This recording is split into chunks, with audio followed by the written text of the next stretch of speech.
Okay, so I am really frustrated and I'm trying to like focus my words on this. I've seen this so much lately and a lot this last week, but a lot of job seekers are just simply not taking the advice of the professionals in the job field. And I don't just mean resume writers, I mean career coaches, I mean recruiters. I've actually had people come to me and just go, well, I spoke to all these recruiters and they all said the same thing, but I don't like that idea, so I'm not going to do it. Take advice from people that live in this ecosystem that know how to help people find jobs. And oh yeah, I see it a lot. And you know, for everybody that always, you know, they ask advice, I see them, you know, ask for help, you know, on LinkedIn and in other forums, and people give advice, whether they are resume writers, career coaches, whatever, anything in this ecosystem, and they just ignore those comments and they don't change anything. And it's frustrating to see because there's so many opportunities out there if everything is lined up properly. And there's a lot of people to be able to give advice, and job seekers, you guys aren't taking it. Why? Yeah, Why? that is a great question because, like you said, there are so many people like us, like resume writers or career coaches, recruiters, or even other people who are going through the job search or have gone through the job search and know what works and what doesn't. Mhm. There's literally facts out there. It's not your opinion. It's not what you want to do. It's what you need to do to get a job. And that's why you're asking for advice in the first place, because the fact is you don't know everything that you need to do. And that's okay because you have your own profession. You're not a resume writer. You're not a job coach.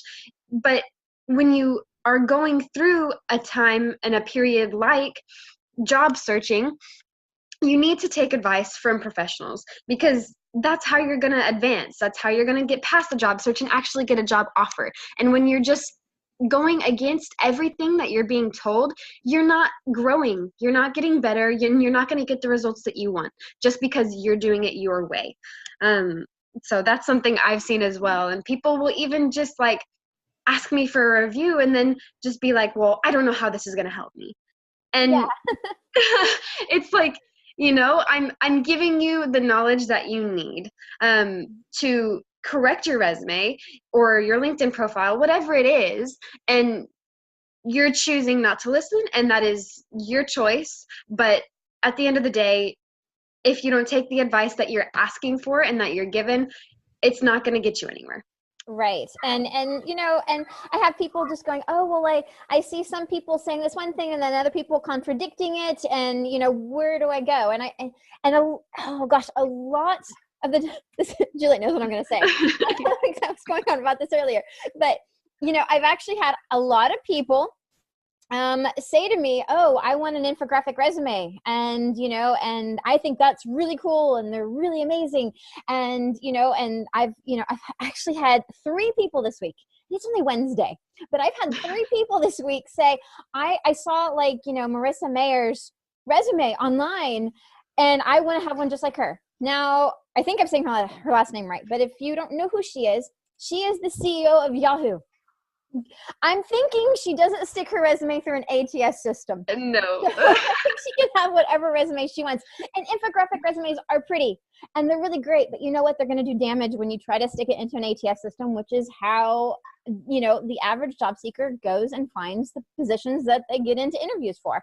And you know, maybe I'm speaking out of context here, and recruiters feel free to tell me, no, infographic resumes are the best. You know, stick them on your website, stick them on your LinkedIn even. You know, they're really great to look at. They're pretty, they're shiny, they're bright and new, and I like it. You know, and I've lived through, Juliet hasn't seen this, but I've lived through the video resume era where they're like, oh, this is the future. Not so much.